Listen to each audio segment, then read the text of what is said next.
Kasalukuyang nagpupulong sa bahay ni Makaraig ang mga estudyanteng sina Isagani, Sandoval, Juanito Pelaez, Pecson at iba pang estudyante. Paksa ng kanilang pagpupulong ang tungkol sa pagpapatayo ng Akademya ng Wikang Kastila. Sa dahilang ang pagtuturo'y gagawin sa gabi ay maaaring sabihin magiging daan ng di mabuting asal at ugali na gaya ng pangyayari sa paaralan sa Malolos. Nakasisira sa karangalan ng universidad. Makasira kung makasira. Ang universidad ay mapipilitang sumang-ayon sa mga kailangan ng mga nag-aaral. At kung totoo yan, ay ano kung gayon ang universidad? Isa ba itong kapisanan na laban sa ikatututo? Dahan-dahan mga Ginoo, ako'y hindi makaprayle, at alam ninyo ang aking simulaing makabago. Ngunit kailangang aminin natin na ang kay Cesar ay kay Cesar. Ang paaralang iyan ng Cartes y Oficios ng mga prayle ang siyang nagsumikap. O ang aso ng magugulay. Ngunit, samantalang wala tayong nalalamang masamay, huwag tayong magkamali ng hinala sa kalayaan at pagsasarili ng pamahalaan. Ang liwanag ay namamanaag na. Binuksan na ng Espanya ang silangan para sa Pilipinas. Nagbabago na ang panahon at umaayon na sa ating hinihingi. At batid kong higit sa ating inakala. Ang pamahalaang ito ayon sa inyo'y humihina at nararapat palakasin at ipakita ang ating pagtitiwala sa Kanya. Inaakala ko na ang pag-uusig ay nagtatagumpay at ang sanhi ng pagtawag ni Makaraig ng pulong ay upang ibalita sa atin ang tagumpay at bukas makikita nating magkakamit ng papuri at pagkilala sa bayan ang mga pagsusumikap natin. Umugong ang masigabong palakpakan. Niyakap ng mga tagapakinig si Sandoval. Mabuhay si Sandoval! Mabuhay si Sandoval! Mabuhay si Sandoval! Mabuhay si Sandoval! Dumating si Makaraig habang isinasagawa ang pulong. Magsaya na tayo mga kaibigan. Tagumpay! Nakipagkita ako kay Padre Irene kaninang umaga. Tila 1 linggo raw silang nagtatalo at ipinaglaban niya ang usapin laban kina Padre Sibila, Padre Fernandez, Padre Salvi, General, Pangalawang Cabo at sa mag-aalahas na si Simon. Itatago na sana ang kahilingan ng ilang buwan nang maalala ni Padre Irene ang kataas-taasang lupon ng paaralang primarya at iminungkahan niyang ang kasulatan ay ipaubaya sa lupong iyon upang magdesisyon. Yamang tungkol sa pagtuturo ng wikang Kastila ang pinag-uusapan. Ngunit ang lupong iyo'y matagal nang hindi kumikilos.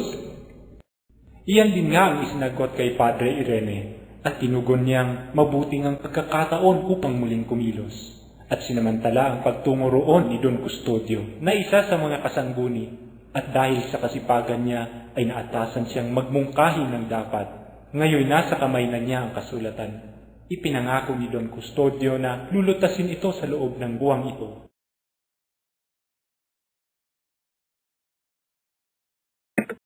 Kailangan ng grupo ang pagkiling ni Don Custodio. 2 paraan ang kanilang isinaalang-alang upang pumanig sa kanila si Don Custodio.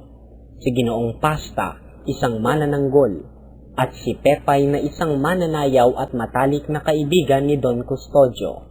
Sumang-ayon ang lahat sa iminungkahi ni Isagani na siya muna ang pupunta at kakausap kay Ginoong Pasta upang maging marangal ang paraan.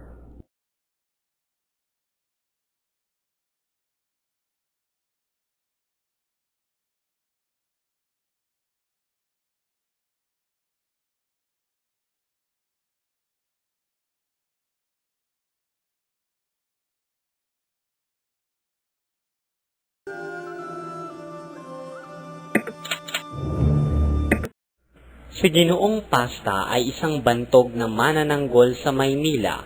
Sinadya ito ni Isagani upang pakiusapan na kung maari ay payuhan si Don Custodio na pumanig sa kanila kung sakaling ito ay sumangguni sa kanya. Masamang simula yan. Masamang palagay. Napagkikilalang mga bata pa kayo at walang nalalaman sa mga bagay na may kinalaman sa mga pagbabago. Tingnan ninyo ang pangyayari sa Madrid sa mga binatang humihingi ng maraming pagbabago. Lahat sila'y pinaratangang pilibustero. Marami na ang hindi makauwi rito. May mga bagay na hindi ko maipapaliwanag sapagkat lubhang maselan.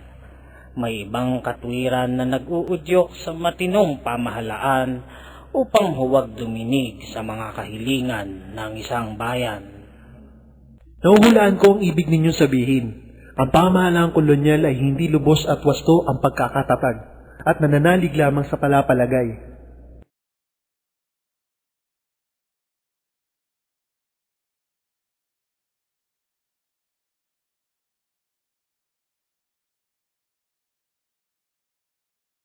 Nang si Isagani ay akmang tatayo na upang umalis. Mabuti pang ipaubayan na ninyo sa kamay ng pamahalaan ng bagay na iyan. Maghintay kayo. Bigyan ninyo ng panahon. Mag-aral kayong mabuti. Kayo'y marunong ng magsalita ng wikang Kastila at nakapagpapahayag na. Ano't nang himasok pa kayo sa gulong ito, bakit hangad pa ninyong maituro ito ng bukod? Laging iniahabilin sa akin ng aking amain ay alalahanin ko ang iba gaya na pag-aalala ko sa sarili. Di ako naparito ng dahil sa akin, kundi sa ngalan ng mga nasa kalagayan na lalo pang aba. Putres! Pag-aralan nila ang pinag-aralan ninyo at gawin nila ang ginawa ko. Naging alila ako ng lahat ng praile samantalang hawak ko ang gramatika. Nag-aral ako. Ngunit ilan sa mga nais matuto ang makaabot sa naabot ninyo? 10,000? Pues, ano ang kailangan ng higit sa roon? Totoong maraming mga abogado, karamihan ay pumapasok lamang bilang tagasulat. Mga doktor, sila'y nag-aaway at halos magpatayan sa pag-aagawa ng isang may sakit. Manggagawa, binata, magsasaka ang kailangan natin. At upang maging mabuting magsasaka ay hindi kailangang matuto ng maraming retorika, pangarap, mga kahibangan. Bibigyan ko kayo ng napakainam na payo sapagkat ikaw ay matalino. Estudyante kayo ng medisina. Kung kayo'y lisensyado na'y mag-asawa kayo ng isang mayaman at masambahing dalaga. Harapin ninyo ang panggagamot at huwag kayong makialam sa bayan. Maaalala rin ninyo ako at sasabihing may katuwiran kapag kayo'y nagkaroon ng mga ubang katulad nito. Kung ako po'y magkakaroon na ng ubang katulad niyan, at kapag ginilingon ko ang aking paningin sa nakaraan, at nakita kong wala akong nagawa, kundi ang para sa sarili lamang at hindi para sa bayang nagkaloob sa akin ng lahat ng bagay. Ang bawat uban ay magiging isang tinik, at hindi ko ipagkakapuri kundi bagkus ikahihiya.